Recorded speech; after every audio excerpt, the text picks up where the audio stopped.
ಬೆಂಗಳೂರಿನ ಹುಳಿಮಾವು ಠಾಣಾ ವ್ಯಾಪ್ತಿಯ ಅಕ್ಷಯ ನಗರದಲ್ಲಿ ಜನನಿಬಿಡ ಪ್ರದೇಶದಲ್ಲೇ ಜಿಲೆಟಿನ್ ಸ್ಫೋಟಿಸಲಾಗಿದೆ. ಸೈಟ್ನಲ್ಲಿ ಕಲ್ಲು ಸಿಕ್ಕಿದ್ದಕ್ಕೆ ಜಿಲೆಟಿನ್ ಕಡ್ಡಿ ಬಳಸಿ ಸ್ಫೋಟ ಮಾಡಲಾಗಿದೆ. ಸೈಟ್ ಮಾಲೀಕ ಚಂದ್ರು 100/100 ಸೈಟ್ನಲ್ಲಿ ಜಿಲೆಟಿನ್ ಸ್ಫೋಟಿಸಿದ್ದಾರೆ. ಈ ಬಗ್ಗೆ ಮಾಹಿತಿ ಪಡೆದ ಹುಳಿಮಾವು ಪೊಲೀಸರು ದಾಳಿ ನಡೆಸಿ ಮುಂದಾಗುವ ದುರಂತ ತಪ್ಪಿಸಿದ್ದಾರೆ. 15 ಜಿಲೆಟಿನ್ ಕಡ್ಡಿ, 30 ಡಿಟೋನೇಟರ್ ಜಪ್ತಿ ಮಾಡಲಾಗಿದೆ. ಇನ್ನು ಪೊಲೀಸರು ಸ್ಥಳಕ್ಕೆ ತೆರಳುತ್ತಿದ್ದಂತೆ ಕೂಲಿ ಕಾರ್ಮಿಕರೆಲ್ಲರೂ ಪರಾರಿಯಾಗಿದ್ದಾರೆ. ಸದ್ಯ ಹುಳಿಮಾವು ಪೊಲೀಸ್ ಠಾಣೆಯಲ್ಲಿ ಪ್ರಕರಣ ದಾಖಲಾಗಿದೆ. ಇನ್ನು ಸ್ಫೋಟದಿಂದ ಮನೆಗೋಡೆಗಳು ಬಿರುಕು ಬಿಟ್ಟಿವೆ ಅಂತ ಸ್ಥಳೀಯರು ಆರೋಪಿಸಿದ್ದಾರೆ. ಇದು ಪ್ರಾರಂಭ ಆಗಿ ಹತ್ತತ್ರ ಎರಡೂವರೆ ತಿಂಗಳಾಯಿತು. ನಾವು ಹೇಳ್ತಾನೆ ಇದ್ದೀವಿ ಈ ರಾಜ್ಯದಷ್ಟು ಬೇಗ ಮುಗಿಸಿಯಪ್ಪ ಅಂತೇಳಿ. ಅವ್ರು ಮುಗಿಸ್ತಾ ಇಲ್ಲ. ಕೊನೆಗೆ ಸ್ಟೇಷನ್ಗೆ ಒಂದು ಕಂಪ್ಲೇಂಟ್ ಕೊಟ್ಟೆವು. ಅಲ್ಲಿ ಸ್ಟೇಷನಲ್ಲಿ ಪಾಪ ಇನ್ಸ್ಪೆಕ್ಟರ್ ಬಂದು ಇಬ್ಬರನ್ನು ಕೂರಿಸ್ಕೊಡಿಸಿ ಮಾತಾಡಿ 2 ದಿವಸದಲ್ಲಿ ಮುಗಿಸ್ತೀವಿ ಅಂತ ಹೇಳಿದರು. ಏನು ಮಾಡಿದ್ರು ನಿಮಗೆ ಸರ್? ಇದನ್ನು ಬಂಡೆ ಬ್ಲಾಸ್ಟ್ ಮಾಡುವ ಸರ್. ಬೆಳಿಗ್ಗೆ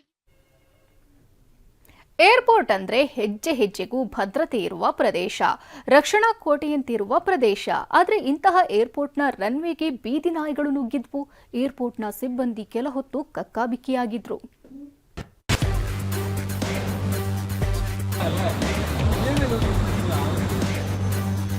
ನೋಡಿ, ಸಣ್ಣ ಪಕ್ಷಿಯನ್ನು ಹಾರಾಡೋದಕ್ಕೆ ಬಿಡದಂತಹ ಜಾಗ ಇದು. ಸದಾ ಕಣ್ಗಾವಲು ಇರುವಂತಹ ಏರ್ಪೋರ್ಟ್ನ ರನ್ವೇಗೆ ಬೀದಿ ನಾಯಿಗಳು ನುಗ್ಗಿವೆ.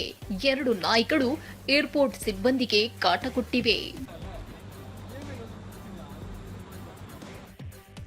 ಕೆಂಪೇಗೌಡ ಏರ್ಪೋರ್ಟ್ನಲ್ಲಿ ರನ್ವೇಗೆ ನುಗ್ಗಿದ ಬೀದಿ ನಾಯಿ. ಫ್ಲೈಟ್ ಲ್ಯಾಂಡಿಂಗ್ ಇಲ್ಲದ ವೇಳೆ ಘಟನೆ, ತಪ್ಪಿದ ಅನಾಹುತ. 7 ಸುತ್ತಿನ ಕೋಟೆಯಂತಿರುವ ಕೆಂಪೇಗೌಡ ಏರ್ಪೋರ್ಟ್ನಲ್ಲಿಂದು ರನ್ವೇಗೆ 2 ಬೀದಿ ನಾಯಿಗಳು ನುಗ್ಗಿದ್ವು. ಉತ್ತರ ದಿಕ್ಕಿನ ರನ್ವೇಗೆ ಕಾಂಪೌಂಡ್ ಹಾರಿ ನಾಯಿಗಳು ನುಗ್ಗಿವೆ. ಫ್ಲೈಟ್ಗಳು ಟೇಕ್ ಆಫ್ ಮತ್ತು ಲ್ಯಾಂಡಿಂಗ್ ಇರುವಾಗಲೇ ನಾಯಿಗಳನ್ನ ಕಂಡು ಸಿಬ್ಬಂದಿ ಶಾಕ್ ಆದ್ರು. ಕೂಡಲೇ ಭದ್ರತಾ ಪಡೆ ಜೀಪ್ಗಳ ಮೂಲಕ ರನ್ವೇ ಬದಿಯಲ್ಲಿ ಅಡ್ಡಾಡ್ತಿದ್ದ ಬೀದಿ ನಾಯಿಗಳನ್ನ ಓಡಿಸಲು ಮುಂದಾದ್ರು. ರನ್ವೇ ಮೂಲಕ ಟರ್ಮಿನಲ್ 2ಕ್ಕೆ ಎಂಟ್ರಿ ಕೊಟ್ಟ ಶ್ವಾನಗಳನ್ನ ಹರಸಾಹಸ ಮಾಡಿ ಸೆರೆ ಹಿಡಿದು ಬೇರೆಡೆಗೆ ಸ್ಥಳಾಂತರಿಸಿದ್ರು.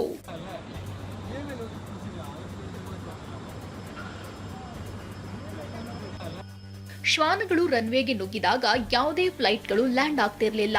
ಇದರಿಂದಾಗಿ ಅನಾಹುತ ತಪ್ಪಿದೆ. ರನ್ವೇ ಕಾಂಪೌಂಡ್ ಬಳಿ ಕಾಮಗಾರಿ ಮಾಡ್ತಿದ್ದು ಚರಂಡಿ ಮೂಲಕ ಶ್ವಾನಗಳು ಒಳಗೆ ನುಗ್ಗಿವೆ ಎನ್ನಲಾಗ್ತಿದೆ.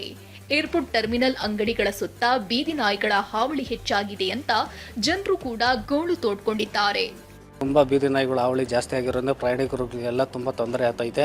ಈಗ ಒಂದು ಪಿಜ್ಜಾ ತಿನ್ನೋಕೆ ಹೋದ್ರೆ, ಕಾಫಿ ಕುಡಿಯೋಕೆ ಹೋದ್ರೆ ಹಿಂದೆನೇ ಬರ್ತೈತೆ, ಮೇಲೆ ಹೇಗಿರ್ತೈತೆ, ಕಚ್ಚಾಗಿ ಬರ್ತೈತೆ. ಇವತ್ತು ನೋಡ್ರಿ ಈ ರನ್ವೇಲ್ಲೂ ಎಂಟ್ರಿ ಕೊಟ್ಟೈತೆ. ಆದಷ್ಟು ಬೇಗ ಈ ನಾಯಿಗಳಿಗೆಲ್ಲ ಒಂದು ಕಡಿವಾಣ ಹಾಕಬೇಕು ಅಂತೇಳಿ ಕೋರ್ಕೊಂತೀವಿ. ಏನೇ ಹೇಳಿ, ಏರಿಯಾಗಳಿಂದ ಹಿಡಿದು ಏರ್ಪೋರ್ಟ್ ರನ್ವೇ ತನಕ ನಾಯಿಗಳ ಹಾವಳಿ ಹೆಚ್ಚಾಗಿದೆ. ಅಧಿಕಾರಿಗಳಿಂದ ಮಾತ್ರ ಬೀದಿ ನಾಯಿಗಳಿಗೆ ನಿಯಂತ್ರಣ ಹೇರೋಕೆ ಆಗ್ತಿಲ್ಲ.